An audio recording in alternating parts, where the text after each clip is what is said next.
name's Rob Williams. I work for Frankfurt Zoological Society in charge of Peru. So we're here on the North Cornwall coast, really spectacular scenery, and we're here hoping to find a peregrine. Peregrines breed on these amazing cliffs here, and they prey on the birds flying past. The main thing when you're trying to spot a peregrine is to look at the scale. So use the gulls and things to give you some scale, because when you look at that cliff, which is actually huge, it can be very difficult to look at the right scale. Well, these binoculars allow me, with 10 times magnification, they've got good light gathering capacity, so you just get them well in focus and then slowly pan across the cliff, looking in the key area of the binoculars and just systematically checking the cliff, looking for it.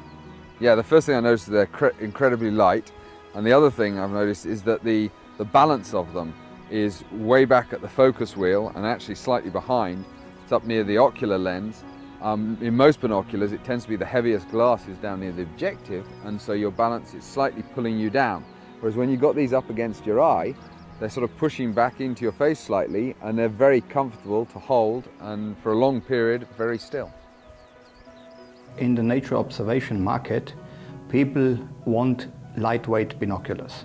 To deliver top optical quality, you need quite a few lenses, and that makes the product heavy. The idea was to use a new objective lens system and a quite complicated ocular lens system. We pushed the balance point towards the eye. That means into the ocular area. It flips towards the eye and it stays there. And now the balance point is very far back, so the felt weight is lower actually than in reality. What I do notice is that they just fit very well in the hand. It's instinctive using them. There's no doubt about where they are, and they're very comfortable to hold on to.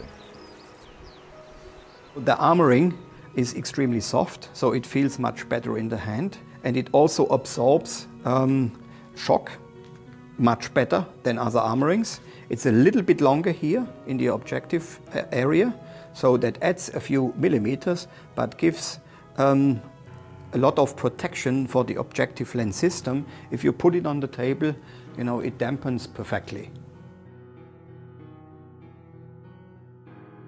These binoculars have a very good light transmission percentage, and so that's allowing you to use them earlier and a bit later, and especially in darker habitats. You know, normally 1042s I wouldn't be tempted to use in dense rainforest habitats, but these may well work well in those conditions. We have a remaining of 92% transmission guaranteed in that binocular, which is a lot. And in comparison to other nature observation binoculars, we are far ahead with 92%. Yeah, yesterday morning I went to see the third short-toed eagle recorded in Britain, and we were there at 5 o'clock in the morning, and it was a misty, dull morning, and we were watching the eagle about a mile away, and you could tell the people with the better quality optics, because they're going, oh, it's turning the head, and the other people were going, I can't see it still, I can't see it still. And so that was a situation where really the light transmission in your telescopes and your binoculars was making a difference. The binoculars have a nice wide field of view, which allows you obviously to see more. Again, very good in their class range as 10s. Having this, I tend to use 8.5s personally before now, because I work a lot in rainforest environments. Whereas with a binocular like this, that's going to allow me to get a bit more area when I've seen a movement in the undergrowth and I've got to try and hit that bird, this is giving you an advantage.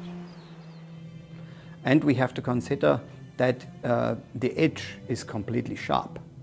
You know, so we open the field extremely, but not jeopardizing, you know, the edge sharpness. That could be very useful when scanning flocks of waders, gulls, etc., allowing you to look at multiple birds at the same time, really, and so you can pick out those little subtle differences, perhaps not on the focal bird you're actually looking at in the center of the image, but on the ones around it. Today we're hoping to see the peregrine. We haven't yet. The weather wasn't good at all, but it's been nice. We've seen some nice birds. There's a pair of kestrels nesting in the cliff over there that keep coming past. There's a gannet sitting amongst some gulls on a little headland down here. which is kind of unusual to see away from the big gannet trees at this time of year. Dick Treleaven was the man who found the first breeding pair of peregrines back in Britain, and he dedicated, although he wasn't a professional ornithologist, to studying the peregrines. And he was here till just a few years ago on these cliffs regularly.